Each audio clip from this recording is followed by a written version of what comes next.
친밀한 리플리 32화. 어떤 진실들은 작은 물건에 숨어 기다린다. 오르골 같은 것에, 사진 같은 것에, 흉터 같은 것에. 헤라는 며느리의 방 한 구석에서 그 작은 증거를 마주했다. 25년 전 자신이 직접 써놓은 글씨, 사랑하는 딸에게 남긴 마지막 선물이 고스란히 남아 있었다. 사람은 기억을 잃어도 마음은 기억한다던데 진짜였다. 헤라의 가슴은 모성이 아니라 공포로 뛰었다. 만약 정원이 정말 자신의 딸이라면 지금까지 자신이 한 모든 일들이 돌이킬 수 없는 죄가 될 테니까. 며느리를 사랑했던 게 아니라 딸을 그리워했던 것이라면. 시어머니 노릇을 한 게 아니라 어미 노릇을 빼앗겼던 것이라면. 그래서 헤라는 그 오르골을 계속 바라봤다. 손에 쥐기엔 너무 무거운 진실을, 마음에 담기엔 너무 큰 후회를. 자, 지금부터 무슨 특별한 사연이 있었는지 지금 바로 시작해 보겠습니다. 1부. 나는 정원이의 방문을 열고 들어섰을 때부터 뭔가 이상했다. 평소 같으면 깔끔하게 정리되어 있을 화장대 위에 작은 오르골이 놓여 있었거든. 예쁘긴 한데 우리 집 분위기와는 전혀 어울리지 않는 낡은 물건이었어. 이게 뭐지? 호기심에 오르골을 열어보는 순간 나는 숨이 막혔다. 안에서 나온 건 흑백 사진 한 장이었는데 사진 뒷면에 적힌 글씨가 내 글씨였거든. 헤라 1997년 5월 딸 정원과 함께. 내 손으로 직접 쓴 글씨야. 그것도 25년도 더 된 옛날에. 사진 속 여자는 분명히 젊은 시절의 나였고 품에 안긴 아기는. 어머님 웬일이세요? 뒤에서 정원이의 목소리가 들렸다. 나는 황급히 오르골을 덮으려다가 멈췄어. 이미 들킨 이상 숨길 수도 없고 무엇보다 궁금했거든. 이 사진을 정원이가 어떻게 갖고 있는 건지. 정원아, 이 오르골 어디서 난 거야? 아, 그거요? 그냥. 고아원에서 받은 거예요. 정원이의 대답은 너무 빨랐다. 마치 미리 준비해둔 답변 같았어. 그리고 눈빛이 흔들리고 있었거든.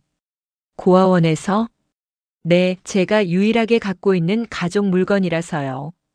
나는 다시 오르골을 열어서 사진을 꺼냈다. 정원이의 얼굴이 하얗게 질렸어. 그런데 이상하네. 여기 적힌 이름이 헤라인데 너 고아원에 있을 때 나랑 무슨 인연이 있었니? 그건. 정원이는 말을 더듬었다. 나는 천천히 사진을 뒤집어 보였어. 이 글씨 내가 쓴 거야. 그리고 이 사진 속 아기. 그때 정원이가 급하게 말을 끊었다. 어머님, 그냥 비슷한 이름이 많잖아요. 세상에 헤라라는 이름을 가진 사람이 어머님뿐이겠어요? 맞는 말이긴 했지만 뭔가 석연치 않았다. 정원이의 표정이 너무 당황스러워 보였거든. 2부. 그날 밤 나는 잠을 이룰 수 없었다. 오르골과 사진 때문만이 아니라 정원이의 반응 때문이었어. 평소 같으면 어머님 신기하네요 정도로 넘어갔을 텐데 오늘은 달랐거든. 이튿날 아침 나는 일찍 일어나서 정원이를 기다렸다. 식탁에서 마주 앉은 우리 분위기가 어색했어. 정원아, 어제 그 오르골 이야기 좀 더 들려줄래? 어머님 정말 별거 아니에요. 별거 아닌 일로 내가 그렇게 당황할 리 없잖니. 정원이는 포크를 내려놓고 나를 봤다. 그 눈빛에서 뭔가 간절함 같은 게 느껴졌어. 어머님께서 너무 예민하게 생각하시는 거 아닐까요? 예민하게? 내 이름이 적힌 사진을 내가 갖고 있는데? 그냥 우연의 일치예요. 세상에 그런 일이 없겠어요? 정원이의 목소리가 점점 높아졌다. 평소 조용하고 차분한 아이가 이렇게 흥분하는 건 처음 봤거든. 정원아, 왜 그렇게 방어적으로 나와? 뭔가 숨기는 게 있니? 숨길 게 뭐가 있겠어요? 정원이가 버럭 소리쳤다. 그러고는 바로 당황한 표정을 지으며 고개를 숙였어. 죄송해요, 어머님. 제가 너무. 아니야, 괜찮아. 내 마음 알 것 같아. 나는 정원이의 손을 잡았다. 그런데 그 손이 너무 차갑게 떨리고 있었어. 정원아, 혹시 내가 고아원에 있을 때 힘든 일이 있었니? 그래서 그 오르골이 특별한 의미인 건 아니고. 정원이는 고개를 끄덕였다. 그게 제가 기억하는 유일한 가족의 흔적이에요. 누군가 제게 남겨준 거라고 들었거든요. 누가? 잘 모르겠어요. 고아원 원장 선생님도 정확히는 모르신다고. 정원이의 목소리가 점점 작아졌다. 그때 세훈이가 식당으로 들어왔어. 어머니, 정원아, 무슨 일이야? 분위기가 이상한데? 나는 세훈을 보며 미소를 지었다. 아무것도 아니야. 그냥 정원이랑 옛날 이야기하는 중이었어. 하지만 세훈의 눈빛이 날카로워졌다. 뭔가 눈치챈 것 같았어. 3부. 며칠 후 나는 정원이와 함께 보육원에 자원봉사를 갔다. 평소에도 종종 가던 곳이었는데 오늘은 뭔가 다른 이유로 왔다. 정원이의 반응을 보고 싶었거든. 아이들과 놀아주고 있는 정원이를 보니 정말 자연스러웠어. 마치 타고난 것처럼 아이들을 다뤘거든. 그런데 한 아이가 정원이의 팔을 보더니 물어봤어. 언니, 여기 이 상처는 뭐예요? 나는 그 순간 정원이의 팔을 자세히 봤다. 왼쪽 팔뚝에 작은 흉터가 있었는데 모양이 특이했어. 번개 모양처럼 구불구불한. 아, 이거? 어릴 때 넘어져서 생긴 거야. 정원이가 대답했지만 나는 그 흉터를 보는 순간 심장이 멎는 줄 알았어. 그 흉터, 내가 아는 흉터였거든. 25년 전 3살이던 내 딸이 계단에서 굴러떨어져서 생긴 흉터. 병원에서 의사가 평생 남을 거다라고 했던 그 흉터. 정원아, 그 흉터 언제 생긴 거야? 어릴 때요. 정확히는 기억 안 나는데 3살쯤? 내 손이 떨렸다. 3살 계단에서 굴러떨어져서 왼쪽 팔뚝 번개 모양. 모든 게 일치했어. 어떻게 다쳤는지 기억나? 아니요, 너무 어려서요. 그냥 고아원 선생님들이 그렇게 말씀하셨어요. 정원이는 무심하게 대답했지만 내 머릿속은 온통 혼란이었어. 설마, 정말 설마. 그때 한 아이가 또 물어봤다. 언니는 언제부터 고아원에 있었어요? 3살 때부터요. 3살. 내가 딸을 버린 나이와 정확히 일치했다. 나는 화장실에 가서 찬물로 얼굴을 씻었어. 거울 속 내 모습이 창백했거든. 이런 우연이 있을 수 있나? 이름도 나이도 흉터도 고아원에 들어간 시기까지 모든 게 일치한다니. 아니야, 우연일 거야. 세상에 그런 일이 어떻게. 하지만 마음 한구석에서는 다른 생각이 들었어. 만약 정말이라면? 4부. 집으로 돌아오는 차 안에서 나는 정원이를 계속 훔쳐봤다. 옆모습이 말하는 습관이, 웃는 모습이 모든 게 새롭게 보였어. 아니, 새로운 게 아니라 익숙한 거였어. 너무나 익숙한. 어머님 괜찮으세요? 얼굴이 안 좋아 보이는데. 아니야, 괜찮아. 하지만 괜찮지 않았어. 25년 전 기억들이 하나씩 되살아나고 있었거든. 그날 밤 나는 옛날 사진첩을 뒤적였다. 딸을 버리고 나서 모든 사진을 버렸다고 생각했는데 몇 장이 남아 있었어. 3살 때 딸의 사진을 보는 순간 나는 확신했다. 정원이와 완전히 똑같았어. 눈, 코, 입, 심지어 웃는 표정까지. 이럴 수가. 나는 사진을 떨리는 손으로 집어들었다. 그리고 정원이의 방으로 가서 자는 모습을 봤어. 자는 모습까지 똑같았거든. 오른쪽으로 새우잠을 자고 손을 가슴에 모으는 습관까지. 내 딸이야. 정원이는 내 딸이야. 하지만 동시에 다른 생각이 들었어. 그럼 지금까지 내가 뭘 한 거지? 내 딸을 며느리로 맞았다고. 내 딸과 세훈이를 결혼시켰다고. 끔찍한 생각이었어. 만약 정말이라면 난 돌이킬 수 없는 일을 저지른 거였거든. 그때 휴대폰이 울렸다. 난숙이었어. 혜라 씨, 내일 시간 좀 있나요?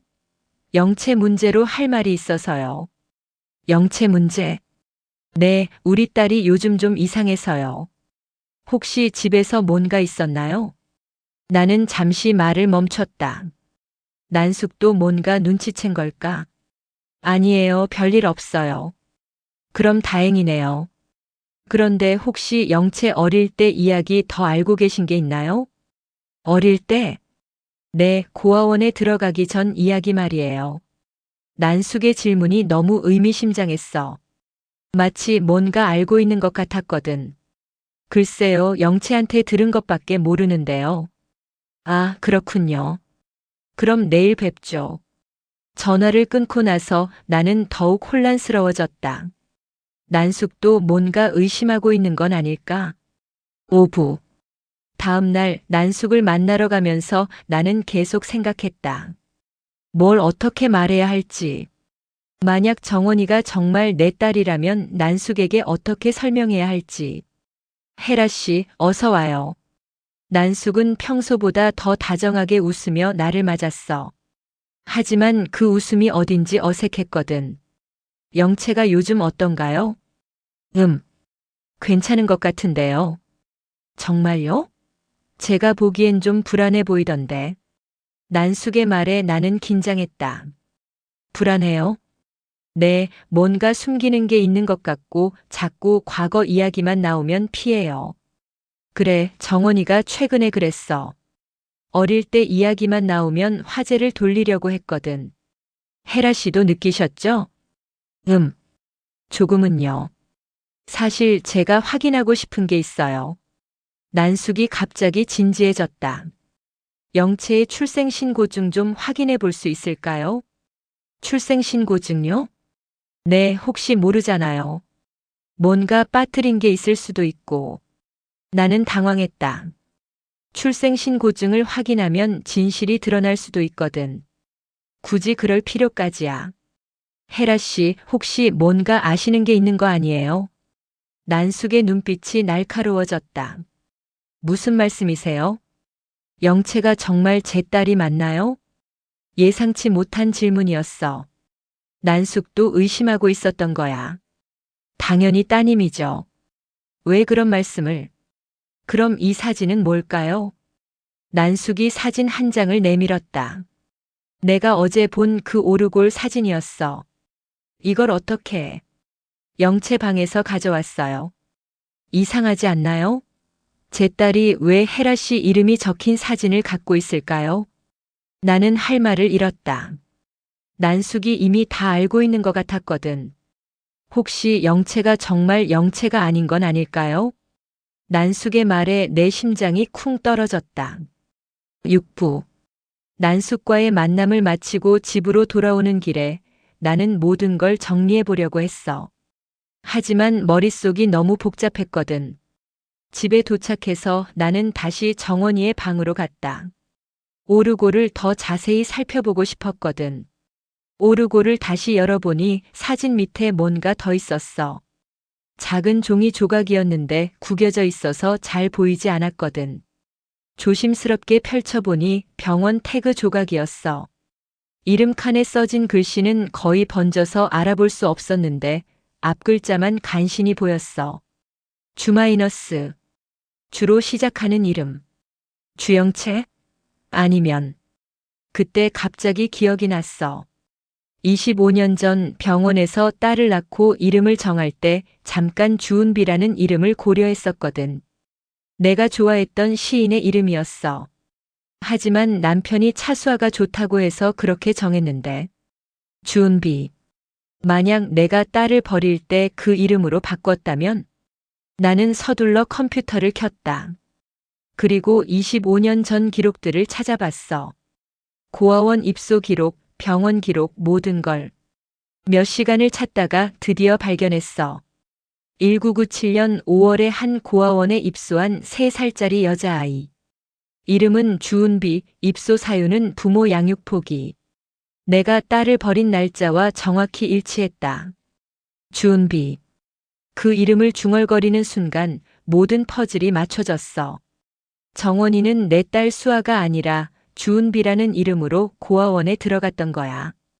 그리고 어떻게 해서인지 주영채라는 신분을 갖게 되었고 지금은 차정원이 되어 내 며느리가 된 거였어.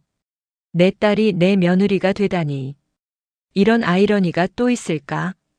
내가 버린 딸이 다시 내게 돌아왔는데 며느리의 모습으로. 그때 문 열리는 소리가 들렸다. 정원이가 돌아온 거였어. 7부. 어머님 집에 계셨어요? 정원이가 밝게 웃으며 들어왔다. 하지만 내 표정을 보더니 급하게 걸어왔어. 어머님 왜 그러세요? 얼굴이 너무 창백한데요. 나는 천천히 오르골을 들어 올렸다. 정원아, 우리 이야기를 좀 해야겠어. 정원이의 얼굴이 긴장으로 굳어졌다. 무슨 이야기요? 이 오르골에 대해서. 나는 병원 태그 조각을 보여줬다. 이게 뭔지 아니? 정원이는 그 조각을 보더니 얼굴이 하얘졌어. 그건 모르겠어요. 주은비. 이 이름 기억나지? 정원이가 휘청거렸다. 의자에 앉더니 고개를 푹 숙였어. 어머님. 정원아, 아니 은비야. 내가 그 이름을 부르는 순간 정원이가 울음을 터뜨렸다. 어떻게 하셨어요? 엄마니까 알지. 내 딸을 어떻게 모르겠어. 나도 눈물이 났다. 25년 만에 내 딸을 다시 만난 거였거든. 어머님. 아니, 엄마. 정원이가 떨리는 목소리로 말했다. 왜 저를 버렸어요? 왜? 그 질문에 나는 할 말을 잃었어. 어떻게 설명해야 할지. 은비야, 엄마가 어쩔 수 없었어. 어쩔 수 없었다고요? 3살짜리를 고아원에 버리는 게 어쩔 수 없는 일이었다고요? 정원이의 목소리가 점점 커졌다. 아빠가 감옥에 갔다고 해서 그게 제 잘못인가요? 왜 저까지 버렸어요? 나는 대답할 수 없었어. 정원이가 맞는 말이었거든. 은비야, 미안해. 정말 미안해. 미안하다고요? 25년을 혼자 살았는데 미안하다는 말 한마디면 다 해결되는 거예요? 정원이가 일어서더니 나를 똑바로 봤다. 그 눈에는 분노와 원망이 가득했어. 그리고 지금 이 상황은 뭐예요? 제가 세운 오빠와 결혼한 걸 아시면서도 가만히 있으셨던 거예요? 아니야, 나도 몰랐어. 오늘 알게 된 거야. 거짓말이에요. 분명히 눈치채셨을 거예요. 정원이가 소리쳤다. 은비야, 정말이야. 나도 오늘. 이제 와서 은비라고 부르지 마세요. 저는 이제 정원이에요. 차정원. 정원이는 눈물을 흘리며 방을 나가려고 했다. 은비야, 잠깐만. 나는 정원이의 팔을 잡았다. 그런데 그 순간 정원이가 뿌리치면서 말했어. 놓으세요. 이제 와서 엄마 행세하지 마세요. 8부. 정원이가 방을 나간 뒤 나는 오르골을 다시 들여다봤다. 그리고 그제서야 발견했어. 오르골 안쪽 음반이 돌아가는 부분에 작은 각인이 있었거든. To my little UNBI from mom H. R. 내 작은 은비에게 엄마 H. R로부터. 25년 전에 내가 직접 새긴 글씨였어. 딸을 보내면서 마지막으로 남긴 흔적이었거든. 그때는 H. I 한혜라가 아니라 한영순의 이니셜이었지. 하지만 지금도 같은 의미였어. 내가 딸에게 남긴 사랑의 증표. 나는 오르골을 가슴에 안고 울었다. 25년 동안 딸이 이걸 간직하고 있었다는 게, 그리고 그 딸이 바로 내 곁에 있었다는 게 너무나 아프고 고마웠거든. 그런데 동시에 무서웠어. 이제 어떻게 해야 할지. 정원이는 세훈이와 결혼했고 세훈이는 내 아들이나 다름없는데 내 딸이 내 며느리가 된 거네. 이런 비극적인 아이러니가 또 있을까? 내가 버린 딸이 다시 돌아왔는데 며느리의 신분으로. 그때 복도에서 발소리가 들렸다. 세훈이었어. 어머니, 무슨 일이에요? 정원이가 울면서 나가던데. 나는 서둘러 오르골을 숨겼다. 아무것도 아니야. 그냥 작은 오해가 있었어. 오해요? 정원이 표정이 심상치 않던데요. 세훈이가 의심스러운 눈으로 나를 봤다. 세훈아, 내가 정원이를 정말 사랑하지? 갑작스러운 질문에 세훈이가 당황했어. 당연하죠. 왜 갑자기 그런 말씀을? 그럼 정원이를 끝까지 지켜줄 수 있어? 물론이요. 무슨 일이 있어도. 세훈이의 대답을 들으며 나는 결심했다. 이 비밀을 어떻게 할지. 정원이는 내 딸이지만 이제는 세훈이의 아내이기도 해. 그리고 무엇보다 정원이가 원하는 삶을 살 권리가 있어. 나는 오르골을 다시 열어서 각인을 만졌다. 은비야, 엄마가 다시 널 지켜줄게. 이번에는 절대 놓치지 않을 거야. 하지만 어떤 방식으로든 정원이가 상처받지 않는 방법을 찾아야 했어. 내가 25년 전에 저지른 실수를 다시 반복할 수는 없거든. 창밖으로 눈이 내리기 시작했다.